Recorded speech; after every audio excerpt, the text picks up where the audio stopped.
Unit 12, problem post number 2, rational or irrational.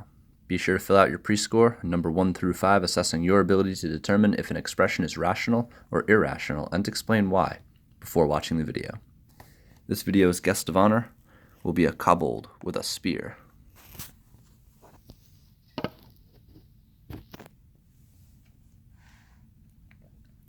Okay, so we want to determine if the expression is rational and irrational, and explain why. If an expression is rational, that means we can express that value as a fraction in lowest terms, a fraction of integers, that is. If it's irrational, we will not be able to represent it in such a way. So we have this 6 minus the square root of 5. These terms, traditionally in algebra, we wouldn't be able to combine them. But if we wanted to just have one number to represent that, we could use our calculator to get that value. So we could do 6 minus the square root of 5. And we get this decimal. Now, if a number is irrational, its decimal will go on forever without any kind of repeating pattern. We also know that it can't be represented as a fraction. So to make sure it can't be represented as a fraction, we can use this fraction feature on our calculator, math, enter, enter. And since the calculator is unable to put it into fraction form, that confirms that this number is in fact irrational. So I'll write the decimal expansion, or some of it at least, 3.7639, blah, blah, blah. That goes on forever. And I will say that this value, 6 minus root 5, is irrational, since it cannot be represented as a fraction of integers.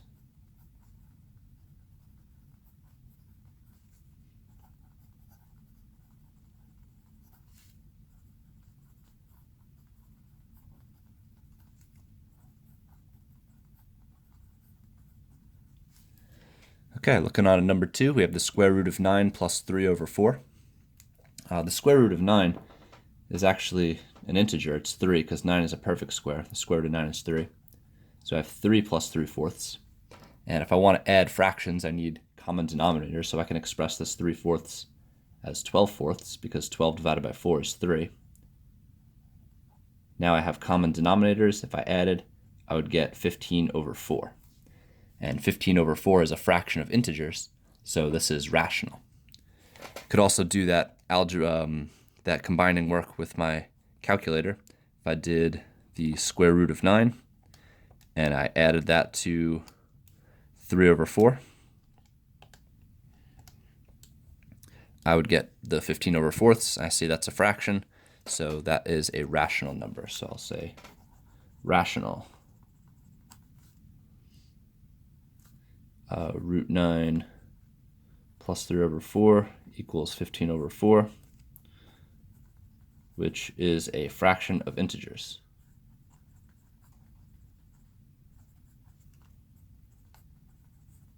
And that is, by definition, rational.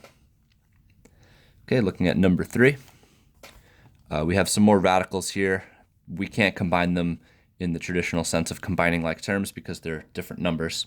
So I'll just go right to the calculator and put in these values and see the decimal expansion. So root 7 plus 8 times the square root of 13. And this gives me a number. It's got a pretty big decimal. It doesn't really look like it has a pattern. To confirm that, I can try and convert this to a fraction, and I am unable to do so. So that means this would have to be an irrational number, since I can't represent it as a fraction of integers. So I will write piece of this decimal, 49016, blah, blah, blah, and this is an irrational number. Root 7 plus 8 root 13 cannot be expressed as a fraction of integers.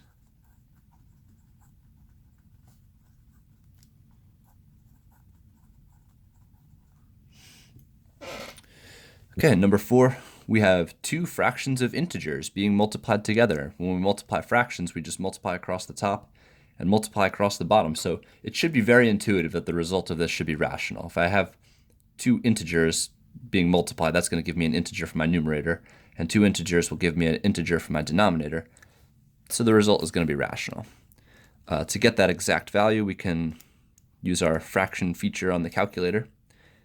We have 592 over 33, and we're multiplying that by the other fraction, 5/8. And that gives us the fraction 370 over 33. So 370 over 33 is a rational number because when we multiply these two fractions, we get a fraction of integers, which is a fraction of integers.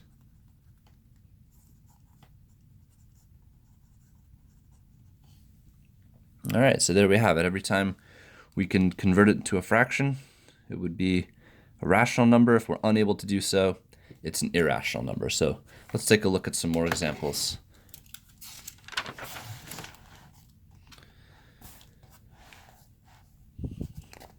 All right, the kobold with his spear. All right, number 5, we have some radicals being multiplied, also with some coefficients. So for these, we can clean this up by multiplying the numbers together. 2 times 5, that gives us 10. And the square roots can get multiplied together. Whenever I multiply a square root by itself, whenever I multiply anything by itself, it's that value squared. That's what squared means, to be multiplied by itself. And if I square a radical, they are inverses, so I'll result with just what's underneath. We could also think about it as root 3 times root 3 is root 9, and the square root of 9 is 3. But we can just skip right to saying 3 because multiplying radicals together, these radicals will cancel out, and I'll just get that number that was underneath. And 10 times 3 is 30. So 30 is a whole number, and all whole numbers are rational. They fit the definition because a whole number could be represented as whatever that whole number is over 1. That could be the fraction. But it is a given that whole numbers are rational, so an alternate explanation, if you happen to get a whole number, we could say rational. We say 2 root 3 times 5 root 3 is equal to 30. There we go, equal to 30. 30 is a whole number.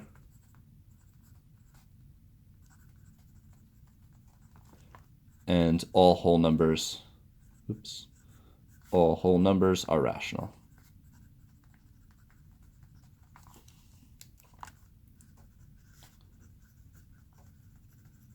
So if we use the other definition saying that it could be expressed as a fraction of integers, that would be okay too. But this is an alternate explanation if we happen to get a whole number. Number 6, we have the square root of 17 times the square root of 7. So we can go ahead and multiply these two together. I know 17 times 7 is 119, so I really have the square root of 119. So we could simplify it a little bit like that. And if I did the square root of 119, we get this long decimal. Doesn't look very rational, doesn't have any repeating pattern. So we can confirm this with the fraction feature. So if I go to math, enter, and look at that, it actually turns it into a fraction. However, this is a little bit suspicious because 17 and 7, they're both prime numbers. It's very unlikely that these two irrational numbers in particular would multiply to a rational value. So just to make sure that this calculator isn't rounding this answer and giving us a fraction that really isn't accurate of the square root of 119, let's divide these two numbers and just make sure we can see hopefully something close to what this decimal actually is. So if I did this numerator 28799 and I divided it by the denominator 2640, I get this other decimal, and it looks pretty similar, except notice this last number. When I just did the square root of 119, I ended in a 1. When I divided these two values, I ended in a 2, which means this fraction that the calculator provided is not the exact representation of the square root of 119. This is a very rare occurrence that the calculator would do such a thing, but it can happen, so it's a good idea to confirm, and also just use your better judgment for values such as this. So because this isn't an accurate representation, and the square root of 119 isn't really able to be put in fraction form of integers. This is an irrational number. I'll put in the decimal expansion as I saw it from the second value, 9087, and then that continued on in such a way. And then we had irrational.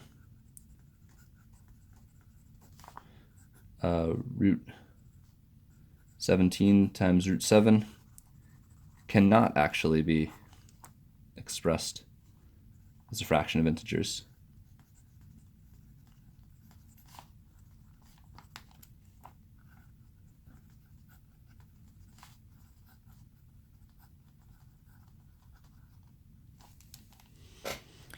Okay, the last one here, we have 3 root 2 divided by 6. We can simplify this a little bit. 3 divided by 6 is 1/2. So it's really just root 2 over 2. This is a fraction. 2 is an integer, but the square root of 2 is not an integer. So just because something can be represented as a fraction does not necessarily mean it's rational. We need that other part of the definition, that is a fraction of integers. That last piece, those last two words of integers, become very important for situations like this. So the square root of 2 is a pretty famous irrational number. And if you divide an irrational number by a rational number, the result will always be irrational. And the calculator confirms that, as it can't convert it into a fraction. So we will say that this is irrational. 3 root 2 over 6 cannot be expressed as a fraction. And the very important words of integers. So we can't be lazy and leave off these two words on the end when we are explaining, because they can be the difference between getting the question right or wrong.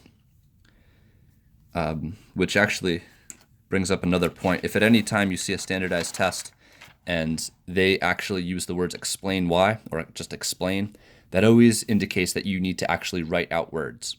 If it says something like justify, just showing the math should be enough, but when it says explain, you need to write out words to explain what your thinking is and what the math is.